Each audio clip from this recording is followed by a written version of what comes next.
All right, this is a guy I want to talk to all about this event. Our resident GM, Dan O'Dowd. Dan, good to see you, my friend. You like to put together all kinds of qualifiers and how you look and evaluate young talent.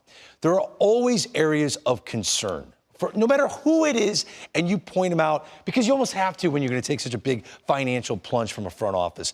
Walk me through how an event like this could possibly alleviate some of those potential concerns. Well, in a draft room, there are three things that consistently come up. And let me start by saying, guys, is that when you try to put together a picture of a player completely, it's made up by all these little snapshots of pictures that creates the bigger one. So events like this just add to your ability to add another picture to the bigger picture. But the three things that would consistently come up in draft rooms are health, performance fluctuations, and makeup concerns.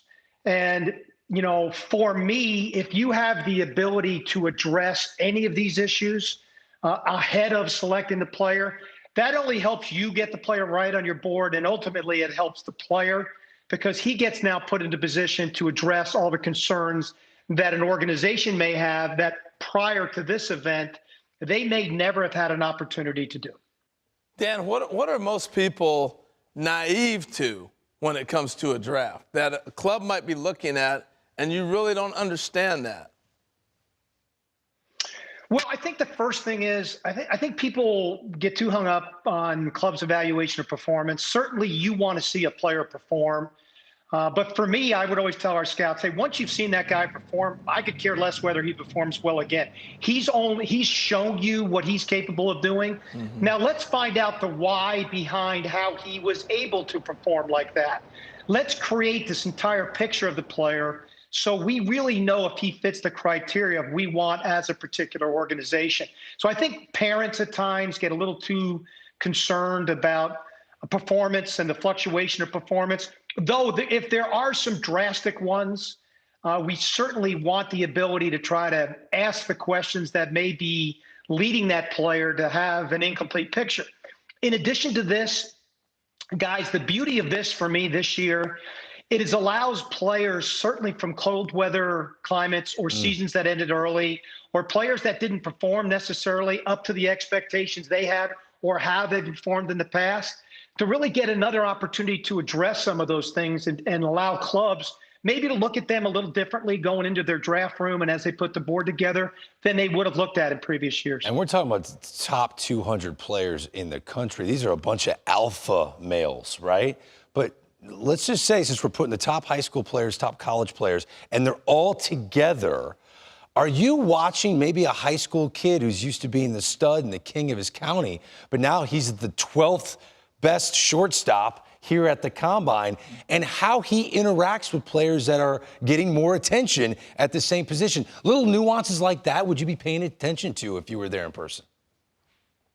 Greg, for me, I'm watching these kids from the minute they step on the field, how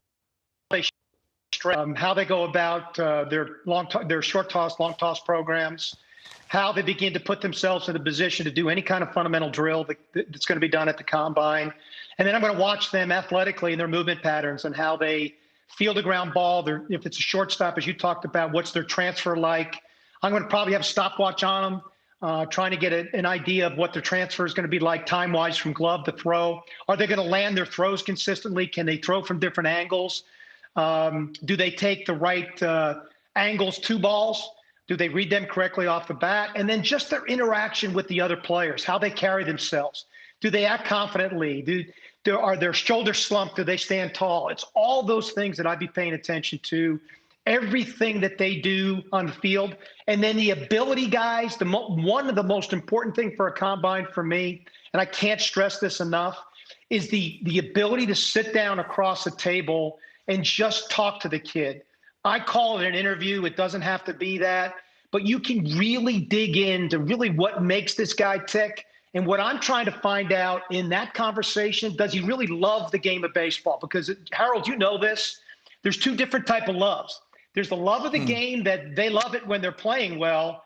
And then there's a love of the game that goes deeper than that they love it even when they don't play well. That's the kind of guy that I want to add into our organization. No, and you're talking about information, Dan. You're talking about getting it all. And I think the most excited person is the area scout who's been in your ear telling you this guy he's one of the best in the country, I'm telling you. Now you get a chance to take that information and that conversation. He's got to be sitting right there with you. So my question is, you're running an organization. Who all are you bringing with you to this combine? Well, for any player of the 200 players, the area scout of one of those 200 players are going to be in that combine. And then my scouting director, my assistant scouting director, and my national cross-checker. And then the people that I designate as my hitting guy, my infield guy, my outfield guy, my run guy, and my infield guy. The guys that I lend from an evaluatory standpoint more credence to their evaluation based upon their area of expertise and their experience into each of those areas and valuing their opinion so much. And again, getting another opportunity to get a snapshot on a player to see if it fits into the overall picture that we have up to this point in time, or whether that does change it in some way, shape, or form.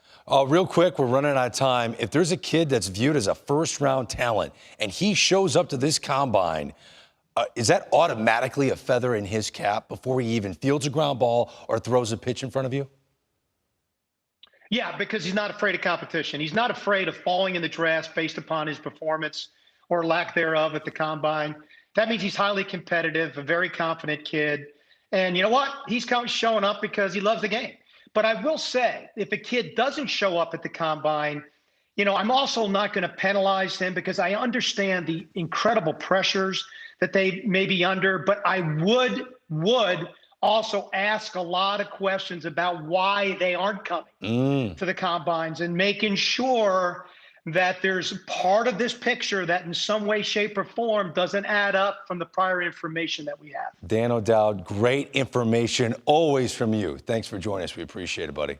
Thanks, guys.